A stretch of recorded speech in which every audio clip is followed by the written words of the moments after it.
Hello and welcome back to another Wednesday Waffle. If you don't know who I am, I'm Gregory, 16, documenting my life as I go through it, sharing any learnings on this hit channel. I hadn't taken a bath in a very long time. I mean, a very long time, like at least 6 months. So, what changed and what made me take one? You see, I was completely and utterly physically burnt out. I've never felt like this before. I felt hopeless, I felt incredibly tired, and just overall exhausted. It was really weird, and there is an element of reason to it. I think I might know why it happened. You see, the day I did get burnt out, it was last Saturday, went to a climbing competition.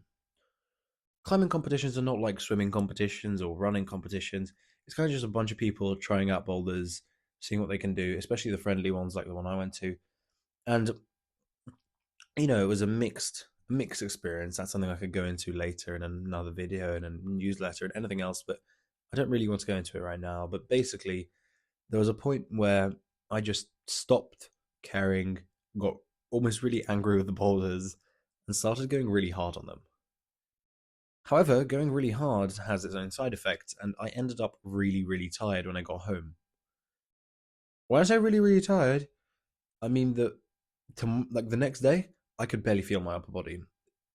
Well, I could feel it. A lot of it just felt pain. So I was physically burnt out. Not only had I not been ready for climbing, since I hadn't been climbing in maybe like 2 weeks properly beforehand, I'd gone one session on Thursday and then I just went straight in on Saturday with a 3 hour session. Since I hadn't gone, and since I'd done so much and gone so hard, geez, it had gotten really tiring. I'd physically burnt out my body.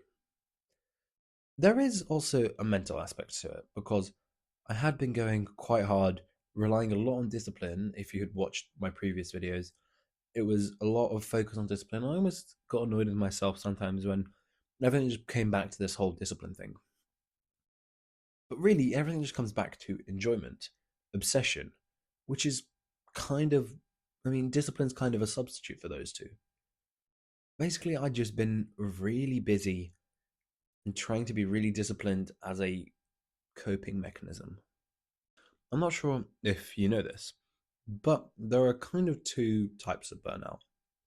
You've got true burnout, which is what I felt, where you are super exhausted, either mentally or physically, or in my case, somehow both at the same time. There's also misalignment burnout, and this is one I've felt more commonly. It's less of a physical reality check, less of a physical pain as physical true burnout, but it's just another type. And what it basically is when your actions are not aligned with your goals, your life vision, or who you want to be. I had a major misalignment burnout maybe just before January. If you look back at my Christmas video, that's probably the best one where you can see that I am in a bit of misalignment burnout. I might have even talked about it. It'll be in one of the corners just to see if you guys want to have a look at it. And I thought I'd been really misaligned in my actions. And so I started taking steps towards alignment. And now I'd say that most of my days are actually quite well aligned, as I'll get into in a second. Whereas the cure for misalignment burnout is aligning your actions and perhaps doing more, that leads to true burnout. And the cure for true burnout is rest, relaxation, and enjoying yourself. For the first time in a very long time, I booted up Minecraft on Saturday. And now I'm really happy that I did because I do enjoy it. I enjoy the creative process and just relaxing with it.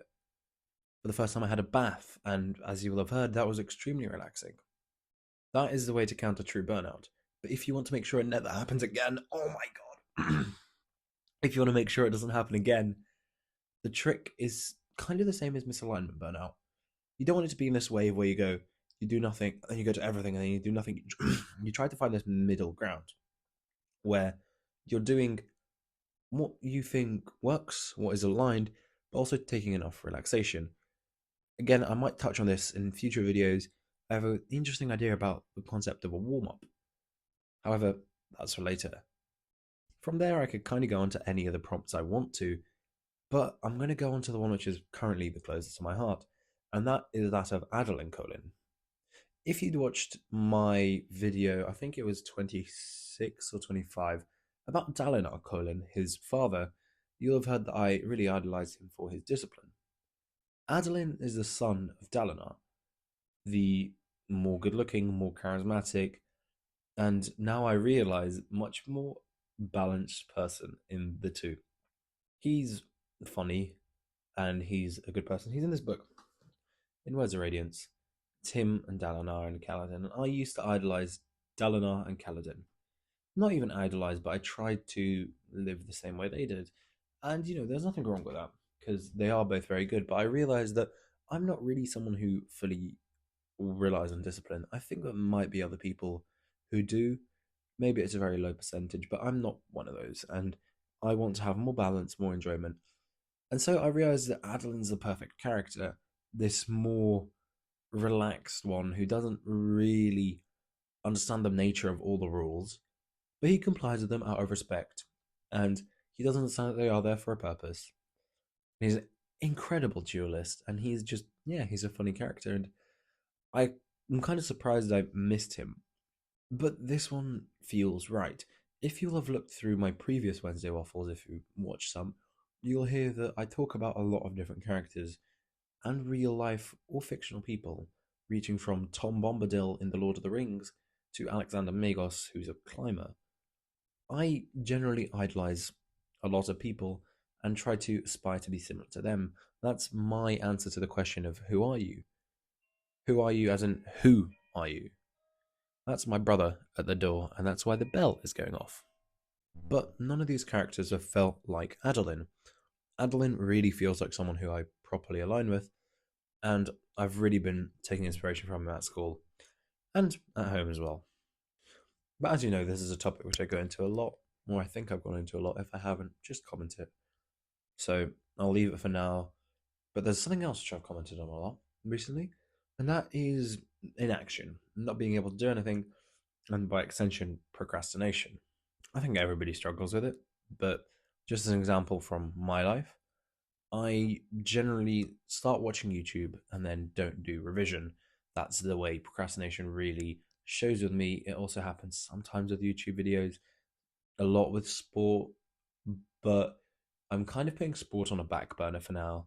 I might come onto it in a second, but it's just not priority number one and it doesn't need to be in a moment. What I was saying about procrastination is that, yeah, you generally try to avoid certain things. And, perhaps that shows that they're not for you. But I can't avoid school and I do want to do well, so I need to do it. Similarly, I really like the process of making videos and I really want the future which may come with it. And so I'm willing to put in the effort and to put in a little bit of discipline to do it, but I don't particularly want to procrastinate on it. And ultimately, I don't enjoy watching YouTube anymore. It's quite a difficult thing for me to truly enjoy it. But how do you solve procrastination? There are a billion and one ways to do it. But I think one of the most powerful ways is simply to set a time and tell someone about it. If I tell someone that at 6 p.m. I'm going to record a video, unless something else happens, I'm very likely to do that. This has got a name, it's called Implementation Intentions. It's touched upon in Feel Good Productivity and Atomic Habits, and I'm sure other productivity books because it's such a universal hack. And really, it's the only one you need. Obviously, my counter to this used to be that I don't have a calendar, but you don't even need a calendar to do this. You can just be at this time or after this action, I'll do this. This can be a bit hard when it's a big action. And so now I've condensed it even further. My own productivity hack for myself, which I hope you guys can learn from, and that is the concept of the MVP. In business, an MVP is a minimum viable product. It's something which you give to your customers as a trial run of your bigger problem, or not problem, bigger solution to a problem. So let's say I was building an online museum. My MVP would be a online house, which just goes through room tours, but doesn't have the extent of an online museum. The MVP in the case of productivity is the minimum thing you can do to make sure your day is still good. For me, that is making sure I don't have any backlog revision. Watch the video from last time, that one did really well. Make sure I don't have any backlog revision. Make sure I call my girlfriend at about 9ish. making sure I've spent at least an hour on something creative or relaxing. I'm still figuring that one out a bit more. And making sure I've had dinner with my family, and depending on the day, making sure I've done sport. But I'll just manifest it the way it came about a couple of days ago. In fact, yesterday, it was that I was super tired after school. I came back, didn't know what to do. But because I'd got into good systems, because I knew what I was going to do, I did my minimum viable product. I did my minimum viable performance. I did my backlog revision, made sure that got out of the way. I did just a rough draft of the script which I wanted to have. I did call Portia, and it was a good day in the end. Even though I'd wasted a lot of time, it's debatable. I won't go into it. Me and Portia had a conversation which ultimately was super constructive. Despite me burning a lot of time, however I burnt it, I managed to still make the day good. And that's the MVP. That's just making sure that what you've done is not wasted and that you're just enjoying yourself. I wonder why the door just slammed. This is probably the easiest way to stay aligned, and the easiest way to not be aligned is to think about not being aligned, because the thought is the pain. Now, this is an incredibly strange concept. It's taken me a while myself to get my head around it, and I don't know if I can explain it well on video, but here goes nothing. Recently, I've been reading the Tao Te Ching by Lao Tzu. This is part of the PewDiePie reading competition thing. It's not even a competition, it's just he challenged his fan base to read 12 books on philosophy. And as someone who doesn't usually read philosophy, I thought, why not? Let's give it a shot. It's not that much, and because of the Kindle sale, I got half the books for about 30p, so it was worth it. And I was reading Tao Te Ching, the first one, and there is a very, very interesting concept in it. It is basically a guidebook for rulers who want to keep control of their empire. They do it in a really weird way where they do nothing. They lead from the back by making sure the small actions are correct so the big actions never go wrong. I could spend an hour talking about it, but I'll delve into the specific thing which I'm going to talk about here. And that is the concept of thinking and the pain from that. The Tao Te Ching says that in order to make sure that people do not feel pain, in order to make sure that people are free from desire, you do not give them anything to desire. An example: if people do not have money, they cannot desire money. It's an interesting concept, and I would definitely say it has its flaws because there is an element of freedom which, I could not live without the hope of. But it does call to a bigger idea that actually thinking about something is often the pain. For example, for me, when I think about itching, I want to itch, but I could have gone 2 hours without itching at all, and simply the thought makes me want to itch. I believe this is called a neurohazard. Don't quote me on that. I've seen a video about it. I'll see if I can link it. I probably won't because I'm probably not bothered. But essentially, for example, if I say, you are now breathing manually, you are now breathing manually, you're now thinking about how you're breathing. In fact, I am as well. And so the very thought of something going wrong stimulates the thought going wrong and stimulates the action. Very weird. And this requires some element of control over your subconscious mind. My friends recommended me a book called Psycho-Cybernetics. Might check it out. But I think another good way to do it to control this is to meditate. Because meditation is learning how to focus your mind, and meditation is learning how to stop thinking. That's hard, but it's the best way to train it. And by learning to stop thinking, you can, if I tell you to breathe manually, you can realize it for a second and then just turn it off. Super hard for humans to do, but maybe through the virtue of meditation, you can learn. And so, with that, my big ideas are over. Now, I'm going to go into some of the more fun things, or more random things which I don't think really deserve a major section about them. First, we've got feeling good from analytics. My previous video did exceptionally well. I think it's because of the thumbnail, personally, but also I told more people about my channel, and it just kind of did better than every other video. It was by a long shot a 1 out of 10. It got almost 30 views, probably more than 30 views now. It got several comments. It was a very good video, and I kind of want the rest of my videos to be to that standard. Very good. The analytics made me smile. The analytics made me so happy inside. And, there is this pain when you don't do well. But when you do well, maybe that pain is just worth it. YouTube ideas. I actually had a lot of ideas. While trying to wear the face of Adeline and trying to behave like Adeline, I had a couple of good ideas at school. I might not go into them right now because I do want to try them out myself. The only problem is that you kind of need more resources to do them. For instance, okay, I will tell you one of them. One of my ideas was to go on a trip somewhere on an empty-ish train and record myself on the train across a table or something, and it feels like you're there with me.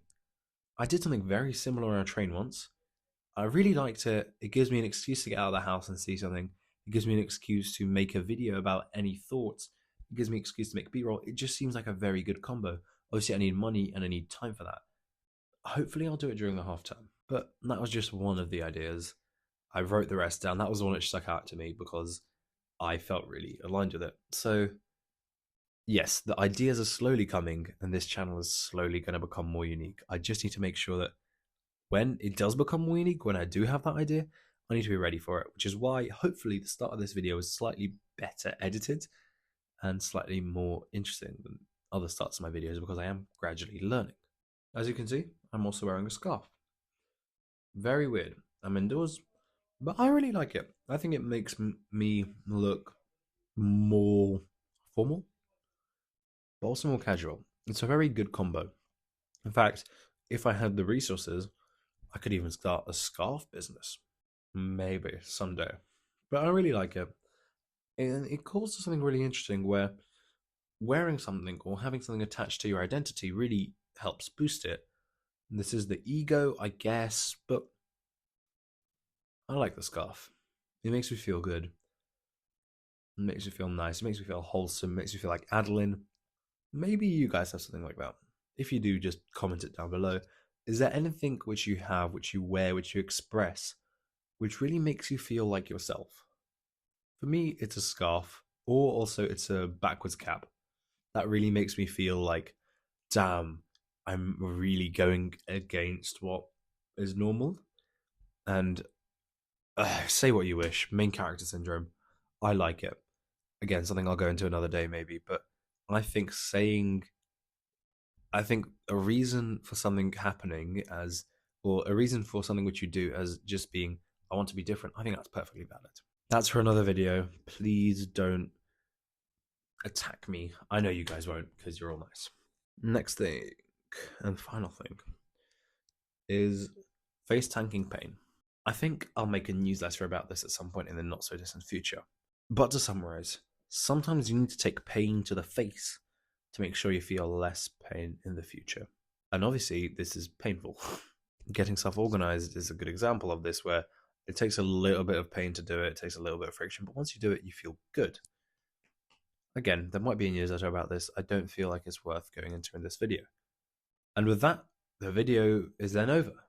I've finished all my prompts, and I'm feeling better than I was before. I hope you guys are as well. I'm going to finish on my haiku and something to think about. My haiku is about a bath and the feeling you get when you just get into a bath. So I'll just read it out. Warm vapors rise up. A slight searing, burning wash. Breathe in and relax. Very simple. I quite like it. I think when you get into a bath and you feel that pain of the heat, it's really nice. So yeah, that's my thing with the bath. And the thing which I'll leave you to think about is, when was the last time you had a bath or something equivalent to a bath, a moment of relaxation? Aside from a bath, one of the ways I do that is with reading. So I might read a chapter of this, and I will see you guys. I'll see you guys later. See you next week. This was recorded on a Tuesday, which you probably can't believe. Good. Bye.